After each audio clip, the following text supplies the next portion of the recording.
नमस्ते दोस्तों, जय श्री कृष्णा।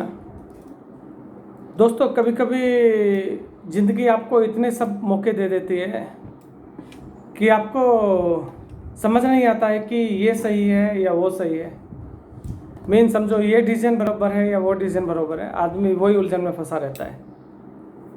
मेरी लाइफ में भी ऐसा ही हुआ और मेरा एक रॉन्ग डिसीजन, मैं इधर होना चाहिए था तो मेरे को यहाँ लेके गया।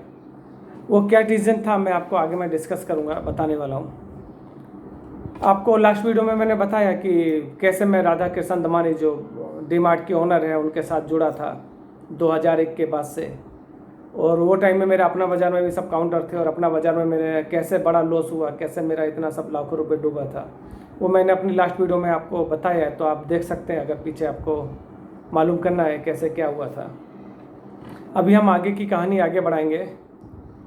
तो पहले एक बारी मैं आपको डीमार्ट के बारे में बता देता हूँ। जो राधा कृष्ण दमानी जी हैं उनकी थोड़ा सा ब्रीफ कर देता हूँ, उनकी बैकग्राउंड के बारे में, तो आपको बराबर से आइडिया हो जाएगा। फिर हम आगे बढ़ते हैं। तो आर के दमानी जी एक मारवाड़ी फैमिली से बिलोंग करते हैं दोस्तों, और वो अपने फादर के साथ बॉल बेयरिंग के बिजनेस में इन्वॉल्व थे। थोड़े टाइम के बाद जब उनके फादर की डेथ हो गई तो वो अपने भाई के साथ इन्वॉल्व हो गए। भाई ऑलरेडी स्टॉक मार्केट में इन्वॉल्व थे, तो भाई के साथ स्टॉक मार्केट में लग गए। तो दोस्तों, आपको शॉर्ट सेलिंग के बारे में बता देता हूँ मैं। एक शॉर्ट सेलिंग होता है स्टॉक मार्केट में। वो टाइम में वो एक मेथड बिल्कुल नया मेथड था। अभी तो सब जो स्टॉक मार्केट का काम करते हैं सबको सब मालूम रहेगा, लेकिन तो भी अगर आपको नहीं मालूम है, जिसको नहीं मालूम है, तो मैं बता देता हूँ कि शॉर्ट सेलिंग क्या होता है। शॉर्ट सेलिंग दोस्तों स्टॉक मार्केट में आज बहुत चलन में है, फैशन में है। आपका समझो कोई शेयर 500 रुपये का है और आपको लगता है कि वो उसमें सेल आने वाली है, मार्केट गिरने वाली है, डाउन जाने वाली है, तो आप 500 रुपये का शेयर में क्या करेंगे, पहले उसको ऊपर में बेच देंगे और फिर नीचे समझो वो नीचे गिर करके 400 रुपये आया तो नीचे 400 रुपये पर बाय कर लेंगे। तो उसमें शॉर्ट सेलिंग में ये तो है कि ऊपर में आपने बेच दिया और नीचे में बाय किया, तो 100 रुपये का जो गैप आया वो गैप आपको मिल गया। मीन 500 में सेल किया, बेचा और 400 में खरीद लिया, तो 100 रुपये का डिफरेंस हो गया। अदरवाइज तो सिंपल मेथड यही होता है कि पहले हम बाय कर लेते हैं और बाद में सेल करते हैं। लेकिन ये मेथड आर के दमानी जी के टाइम से और हर्षद मेहता जी के टाइम से चालू हो गया था, नया था मार्केट के लिए, सब लोग नहीं समझते थे वो शॉर्ट सेलिंग। तो दोस्तों वो टाइम पे आपको मालूम होगा हर्षद मेहता कांड हुआ था, एक स्कैम हुआ था, बड़ा स्कैम था वो हर्षद मेहता। पूरे देश में हल्ला हो गया था उसको लेकर के बराबर है, सबको मालूम है। तो लेकिन आपको ये मालूम नहीं होगा दोस्तों कि वो स्कैम में आर के दमानी जी का भी नाम आया था। वो केस में मेन एक्यूज थे। यस दोस्तों, वो आर के दमानी जी भी वो केस में मेन एक्यूज थे। उनको उसमें से बाहर आने में टाइम लग गया, बाद में उनको क्लीन चिट मिल गई। लेकिन ये सब प्रोसेस में वो लगभग बैंकरप्सी के बिल्कुल नज़दीक पहुंच गए थे, लगभग बैंकरप्ट हो गए थे। तो फिर 2001 आते आते उन्होंने 2000 में फिर रिटेल के बिजनेस स्टार्ट करने का प्लान किया। तो उनको एक पार्टनर मिल गए, दामोदर मल जी। दामोदर मल जी रिटेल में बहुत अच्छे एकदम एक्सपीरियंस पर्सन थे और वो बाद में जाकर के बिग बाज़ार के सीईओ भी बने। पहले अभी डी मार्ट के आर के दमानी जी के साथ उन्होंने पार्टनरशिप की और पार्टनरशिप करने के बाद उन्होंने अपना बाज़ार की एक फ्रेंचाइजी ली, अपना बाज़ार डिपार्टमेंटल स्टोर के फ्रेंचाइजी, और वो नेरुल में एक छोटी ब्रांच बनाई। बहुत बोले तो बहुत बड़ा भी है, जैसे डी मार्ट हैं सब, ये बड़े इतने सब बड़े बड़े डिपार्टमेंटल स्टोर नहीं थे, छोटा ही था। और उसमें दोनों ने पार्टनरशिप में एक बिजनेस चालू किया फ्रेंचाइजी का अपना बाज़ार के, और रिटेल बिजनेस को एक्सप्लोर करना चालू किया, उसमें एक्सपीरियंस लेना चालू किया। तो 2002 आते आते दामोदर मल जी अलग लाइन में चले गए। वो बिग बाज़ार से जुड़ गए किशोर बियानी जी से, और वो फिर बाद में बिग बाज़ार के सीईओ बन गए क्योंकि उनको एक हग एक्सपीरियंस था। और इधर फिर उन्होंने डी मार्ट चालू कर दिया आर के दमानी जी ने, तो अलग से सेपरेट स्टार्ट शुरू किया और 2002 से फिर डी मार्ट की स्थापना हो गई। और डी मार्ट इतना तेज़ी से ग्रोथ कर रहा था क्योंकि उनको एक हक एक्सपीरियंस था, उसका एक बड़ा एक्सपीरियंस उन्होंने रिटेल मार्केट से लिया था। और कोई भी बिजनेस को बढ़ाने में जो सबसे मेन जो भूमिका रहती है वो रहती है वर्किंग कैपिटल की। वर्किंग कैपिटल की कमी नहीं थी आर के दमानी जी के पास। उनके पास अच्छी सपोर्ट थी, क्या सपोर्ट थी क्या नहीं वो मुझे नहीं मालूम, अंदर की बातें सब इतनी, लेकिन उनको एक अच्छी सपोर्ट मिलती थी। उनको सपोर्ट करने वाले बहुत थे, उनको काफ़ी पैसा मार्केट से मिल जाता था जितना चाहिए। तो उसके लिए उनकी पॉलिसी बहुत अच्छी उन्होंने पॉलिसी बनाई थी। उन्होंने 15 दिन में पेमेंट करते थे सब वेंडर लोगों का। वो टाइम पे जो 3-3 4-4 महीने लोग खींचते थे वेंडर लोगों का पैसा, वो 15 दिन में पेमेंट करते थे। और दूसरी चीज़ें भी फैक्टर करती हैं डीमार्ट के बारे में, वो थोड़ा मैं अभी आगे बताऊंगा। एक बार मेरा जो लिंक है डीमार्ट से वो एक बार बता देता हूँ आपको। तो 2001 के बाद जब मैं डीमार्ट से जुड़ गया और जाने आने लगा था मैं, तो जो अपना बाज़ार के अधिक ऑफिसर लोग थे वो सब थे, उनके साथ में आर के दमानी जी के पास भी नेहरू ब्रांच में जाता था। अपना बाज़ार के फ्रेंचाइजी थी, तभी मिलते थे, बातचीत होती थी, सब विषय पे बातचीत होती थी। आप क्या माल बेचते हैं, क्या करते हैं, सब आमने सामने बैठ करके बात होती थी दोस्तों।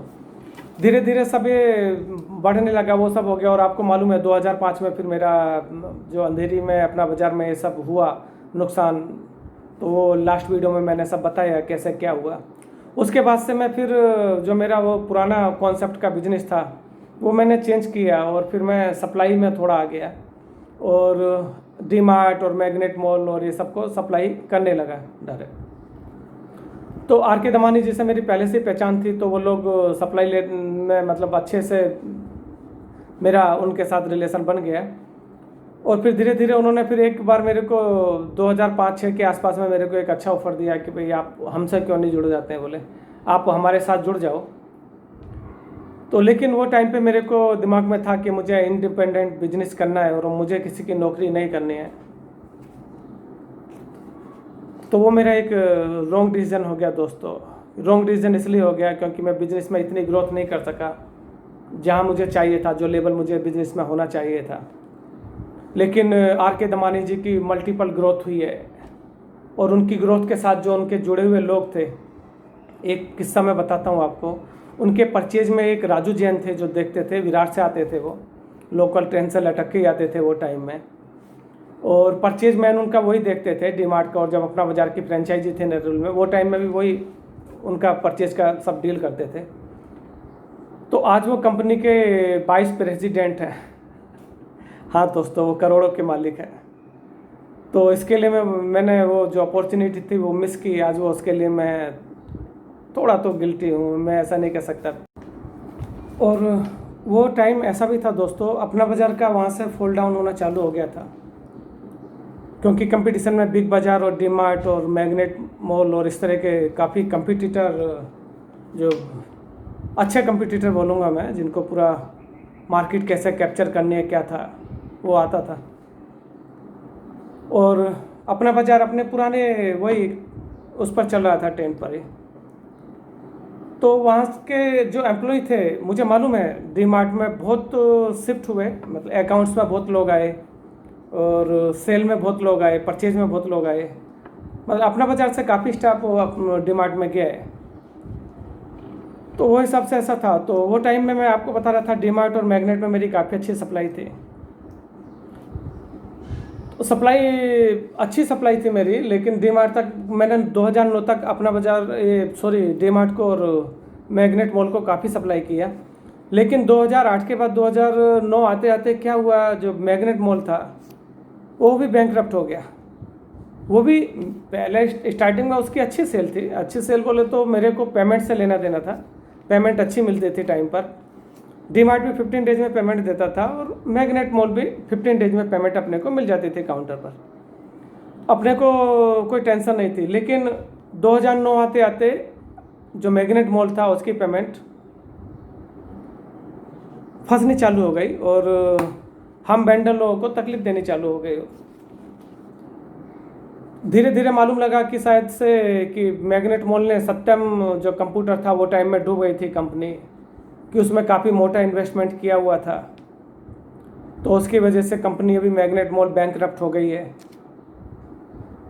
और हम वेंडर लोगों का पैसा उसमें इतना फंस चुका था दोस्तों, इतना फंसा कि वो टाइम में मेरा 8-9 लाख रुपए उसमें फंसा मैग्नेट मॉल में, और मिलने का कोई चांस भी नहीं मिल रहा था ऐसा सब। तो भी मैंने जितना माल पड़ा हुआ था मैग्नेट मॉल के सभी ब्रांचों में, अहमदाबाद ब्रांच और पूना ब्रांच और दूसरा सब ब्रांच महाराष्ट्र में जो थे, सब माल मैंने मंगाना, रिटर्न मंगाना चालू कर दिया।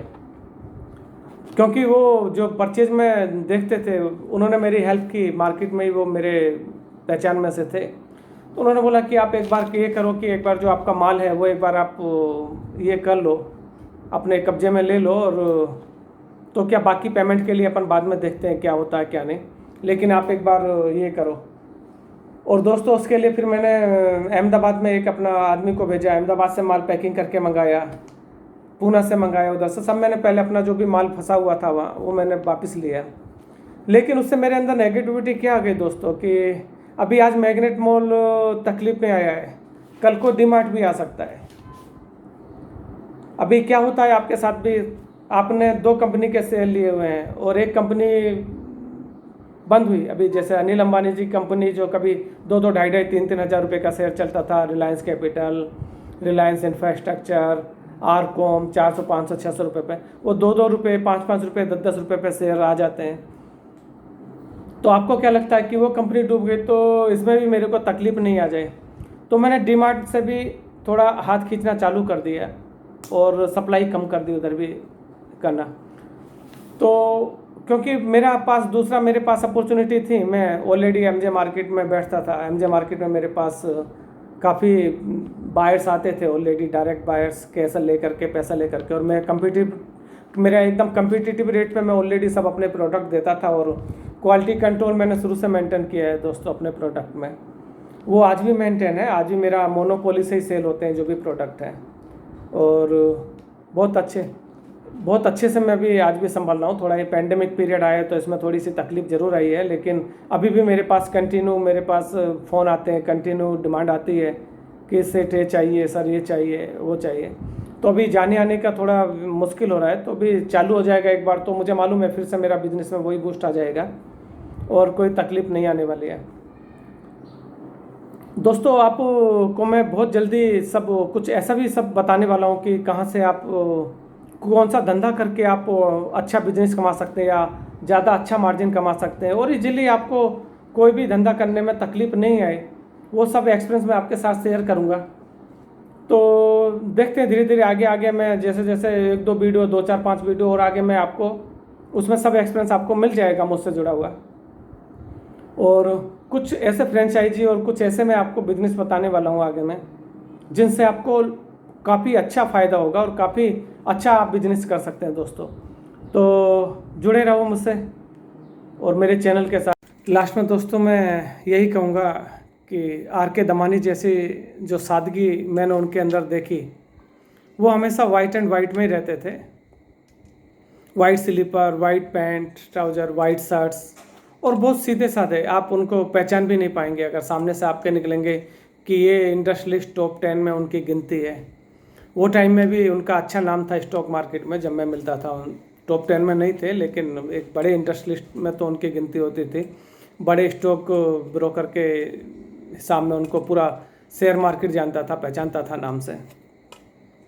तो भी कोई उनको बोल नहीं सकता कि ये आदमी इतना बड़ा आदमी है। एकदम सीधे साधे, बिल्कुल आपसे एकदम नेचुरल मिलेंगे। सादगी भी उनकी मेरे को तो कयामत लगती थी, और आज भी उनके जैसा आदमी मैंने नहीं देखा है। मेरे मतलब इतना सीधा साधा आदमी और इतना बड़ा इंडस्ट्रियलिस्ट, सैल्यूट है, आई सैल्यूट, रियली ग्रेट।